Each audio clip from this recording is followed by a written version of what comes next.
Welcome to Midway Minute, everybody. I am Scott Corral. He is Kevin Kadick. It's time for another Bears preview, this time against the Detroit Lions. They host them this Sunday. And Kevin, before the last game against the Green Bay Packers, you had mentioned that you just want the Bears to play good football. Yep. They did not do that against Green Bay. So now that they're in the middle of a 5-game losing streak, what do you want them to do now? And that's the question. They have 5 games left. They are 5-6. The playoff hopes, as much as it may seem like it, are actually not dead. And they have an easy schedule coming up. Easy enough. Lions, Texans, Jaguars, Vikings, and then the Packers at the end of the season in a game that may mean nothing. So we could be looking at a 9-win team here if things go wrong. Now, I'm a person, I always want to see the Bears win. I don't like seeing my teams lose. I think we talked last week. The chances of the Bears, getting a top 5 pick are already sailed and gone. So it's like, okay, what do you want to see? And again, I just want to see good football. I always like seeing a win against the Lions. So let's just get to 6-6 this week. Do you feel differently? In terms of what my head wants them to lose out. My heart wants them to win out. So I can't, again, I am divided. It's one of those things like, okay, if they lose out, then maybe I just wake me up in 5 weeks and then know that they were 5-11. Actually sitting through another 5 losses to me doesn't seem great. No, the last time they had a 5-game losing streak, John Fox was the head coach. Obviously, we know what happened then because he got let go. But this is a team that right now is in disarray. The Detroit's in disarray. They just fired their head coach and GM. And if you want some irony, both of these teams in the last week lost 41-25 to their respective opponents. The Lions to Houston on Thanksgiving Day and the Bears to the Packers last Sunday. Yeah. Matt Nagy said he just wants the team to go 1-0 this weekend. Good thought. How do they do that? Some of these players need to step up. And one of the most disappointing things to me about 2020 was I really felt we were going into a season where maybe the Bears weren't Super Bowl contenders, but they had a lot of pieces. And I felt like there was going to be a lot of stories where, it'd be a star of the week on defense, maybe a star of the week on offense. We just haven't seen that. And we were talking about before we came on the air, how much of that being thrown under the bus by Matt Nagy did the defense actually deserve? And we can argue whether or not he should have made that public. Personally, I don't think he should have made it public. I think that should have stayed within closed doors, especially since he's been, so hesitant to criticize the offense over these first 2 or 3 months. But the defense, I do think, obviously, where's some of it? This is not a team that has been forcing a lot of critical turnovers. They haven't been giving the offense the short field that's needed. And the team is asking them to do a lot, but the production still isn't there. No, you mentioned the production. This team, at this point, at least the defense, has only 6 interceptions this season.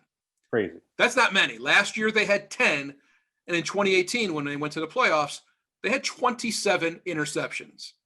They had what seemed like a better pass rush. They seemed like the linebackers were all on board. Everybody was doing their job. Trevathan was not 2 steps slow. He was not slow at all. Roquan Smith wasn't as good as he is now, but he was still pretty darn good. But maybe the question that we have to ask, during a 5-game losing streak, the Bears have allowed each opposing quarterback to top 100, like a 100 rating. That's obviously terrible. Right. You have to get a better pass rush. You have to stop the run. And now that Akeem Hicks was in practice, we're taping this on Friday, so he was in practice today. Maybe there's a chance. It's tough. Obviously, injuries, hurt them. Eddie Goldman was out for the year just because of COVID, so obviously that's been a huge thing. Bilal Nichols really hasn't had a good year. Hicks has been missing or hurt. So it obviously hurts a lot. The one thing I will say, if 2018 taught us anything, it's like we will never take turnovers for granted ever again. And the national media in going into 2019 said, look, they're not going to produce like that again, and said, oh, yeah, well, it'll still be okay. I think we've learned our lesson there. Well, a lot of the problems have to be attributed to the head coach, the regression of the offense. And Matt Nagy was an offensive guy coming over from the Kansas City Chiefs. He's only 13-14 in his last 27 games. He's led them to at least a 4-game losing streak each of the last 2 seasons. They've only scored 25 points, and that's the league average, in 5 of those 27 games. How much do you place blame on him? It's huge. And look, I was just talking about, like, I really wish this season would have been a different story every week. Instead, it's been the same story. Does Matt Nagy get fired? Does Ryan Pace get fired? Now we've moved on to Ted Phillips. And unless they turn it around this week against Detroit and kind of spur some change going forward, it's going to be this, until those guys walk. And who knows if that's the case. So I don't know. Let's just talk about the Lions. Obviously, the Lions they exist to make the Bears look good, right? I mean, that's kind of how it works. And they're coming into a situation now. They're under an interim head coach, and obviously maybe a little vulnerable, or maybe they're playing with a little pride. So the Bears are banged up. They had 9 players questionable going into Sunday's game. We'll see how some of these shake out.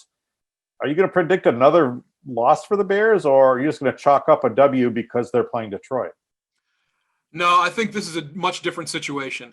Yes, Detroit has suffered against the Bears, and especially against Mitch Trubisky.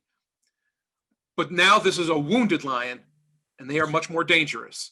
Okay. Darrell Bevell, a guy who is now the interim coach for the Lions, people forget he interviewed for the Bears job, the one that Matt Nagy currently has. So I think that there's a part of Darrell Bevell that wants to stick it to the Bears this week. Okay. I think they're going to come out firing. I think they're going to do whatever they can to get Adrian Peterson rolling again, just like he did in week 1. TJ Hawkinson caught 5 balls for 56 yards and the only TD coming from Detroit through the air in week 1. And he's one of 9 tight ends that have scored either a touchdown or gained 50 yards or more, or both, against the Bears defense this year. I think it's going to be a heavy dose of that. So I think the Lions are going to take it. I'm going to try and go for the under, because I believe the under is 45. So I'm going to go Lions 24, Bears 17. Wow, I like that Hawkinson note. If you're doing prop bets, take note of what Scott just said. I'm a little divided. I hate making this pick on Friday because I feel like I'll flip flop, but I feel like I have to go with it on what I had on Friday. I think the Bears are going to respond to what the challenge Nagy laid out. I don't think that Nagy should have to lay that out, but that's kind of where we're at right now. I think it'd be a close one. Bears 21, Lions 17, and hopefully they can stop this 5-game skid. But we're not going to get our hopes up too much. Well, we don't have to get our hopes up, but we hope that you do. And we want to thank you guys for watching. So remember to go to the website, midwayminute.win, sign up for the newsletter, and hit the subscribe button if you're watching us on YouTube. We will see you all after the game.